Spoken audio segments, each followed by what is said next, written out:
Researchers from the public and private sectors announced today our species can now read its own genetic code. Doctors increasingly will be able to cure diseases like Alzheimer's, Parkinson's, diabetes. What if you knew that you were at risk for a devastating disease? How far would you go to keep from passing it on to your children? Question, can human genes be patented? This map marks the beginning of an era of discovery that will affect the lives of every human being, with implications for history, business, ethics, religion, and of course medicine.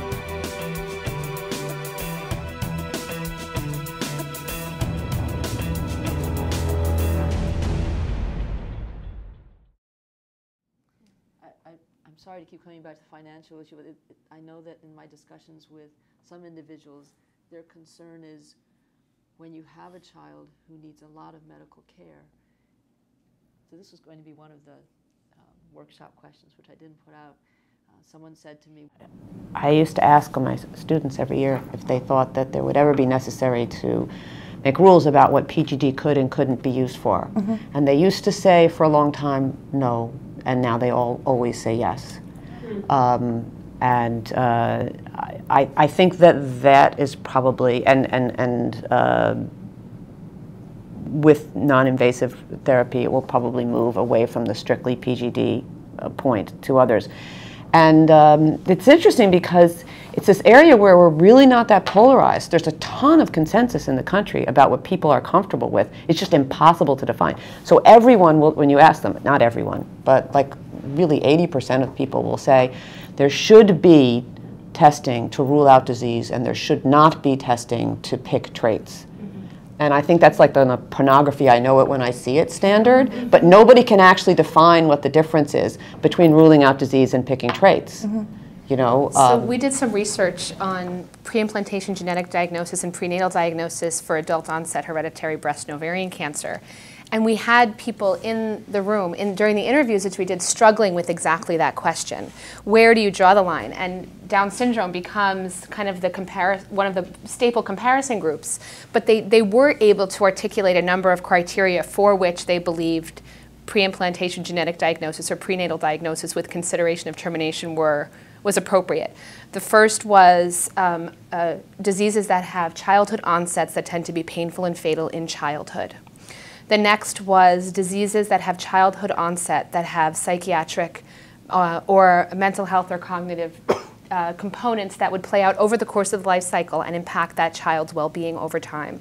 The next was mostly mental and psychiatric illness that would compromise the child's growth into adulthood and their capacity to have a comfortable and warm life. But all of these things were diseases or disorders for which there weren't active treatments, or for which treatments were life-prolonging but didn't necessarily improve the quality of life and which didn't confer a cure.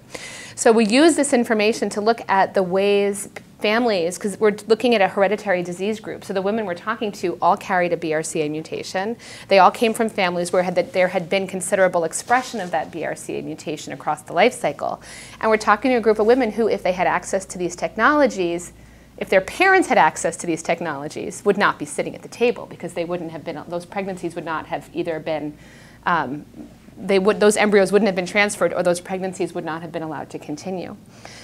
So it's very small data pool, but we do have some data on where that line is drawn, and they all said traits, absolutely not. It's fairly easy to do the thing where you define, like, these are the things that everyone sort of, and you never get everyone, right, but people feel comfortable, you know. Well, and even within Down syndrome, I mean, sort of the test case here, there's a tremendous range of phenotypes associated with Down syndrome, both on the cognitive and the physical scale. And so I think it does come down to, at the granular level, you're already thinking about traits.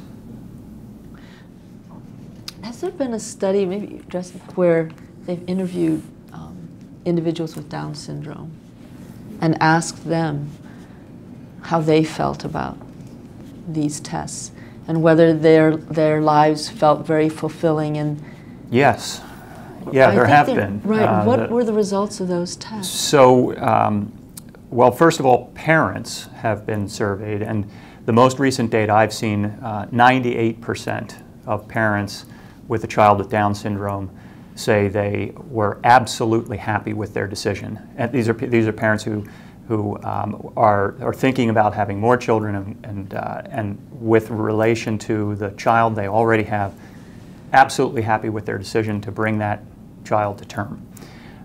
And interviews, studies of siblings referred to during the talk today, very, very happy with having a sibling who has Down syndrome. It's just another trait, it's on the spectrum.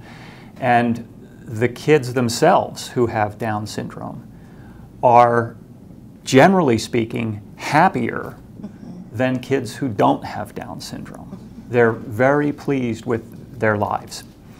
And that's for any number of reasons.